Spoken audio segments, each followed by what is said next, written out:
I got a crush on Sarah Slean. You know Sarah Slean? I got a crush on her. Better at the Junos. I sat beside her. She's play the piano. I'll do another new one or two for you. Tell me what you think. I'm gonna switch records and try to get, funky kind of. You know what? As I've gotten older, I'm 31 years old, born in 1972.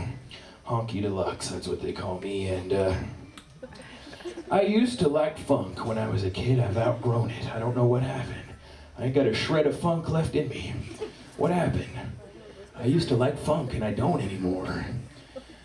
I mostly listen to country music these days. What happens to a man? It's fine. I opened for De La Soul in New Haven, Connecticut a few weeks ago. And some people go, woo.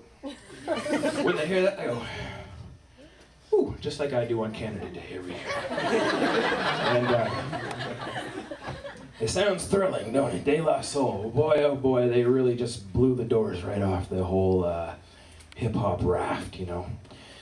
And I thought, that's exciting, De La Soul, bring it on, baby, I'm so ready. So I showed up at the venue, kind of a legendary place.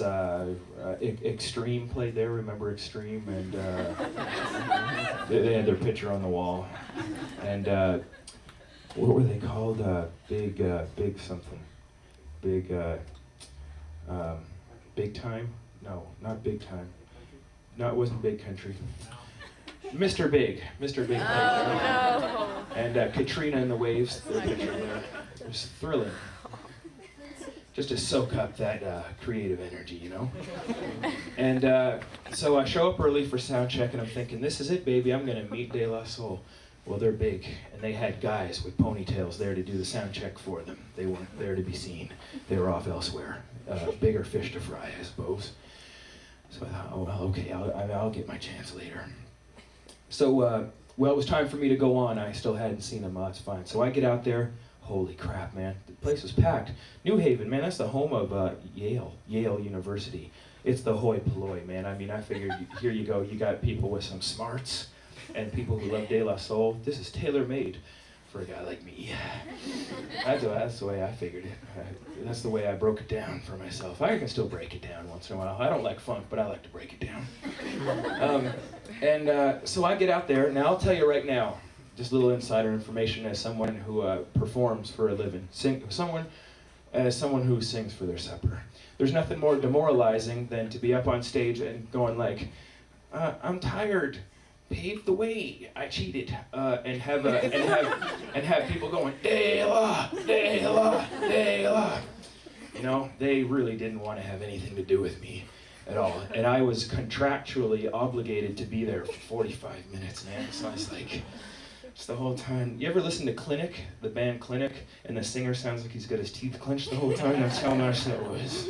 You know, it's like a Santorum famous walking around with no shirt on. Bastards.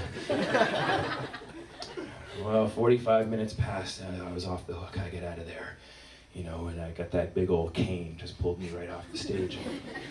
It was time for De La Soul to came out. The DJ, man, Macy O, came out and he was gonna warm up the crowd. I'm like, here we go, and he's gonna play some records. And I was ready to hear some Steely Dan. That's what, you know, built up the way it was in my mind, being a lover of 3 Feet High and Rising and De La Soul is Dead. I thought he's gonna come out, man, he's gonna play the Turtles, you know, and he's gonna play, he'll play the Kinks, you know, and he'll play, you know, he's gonna play some great music, some rare, obscure funk gems, perhaps, I don't know what, you know, some, you know, Augustus Pablo, you know, King Tubby versus Rockers Uptown. I was ready for it.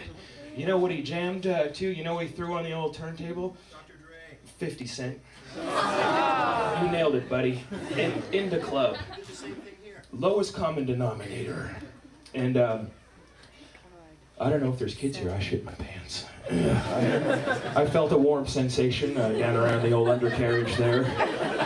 I didn't like that.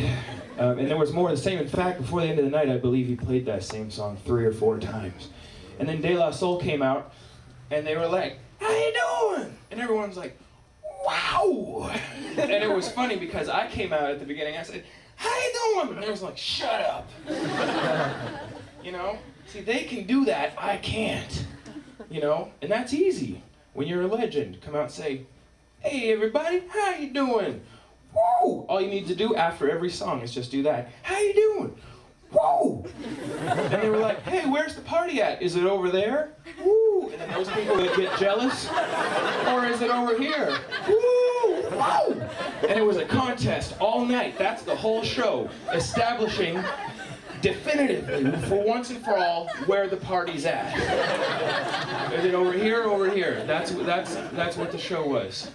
And I never did meet them, and I went home and I burned their records. No, it wasn't that bad, but it was a little disappointing to me.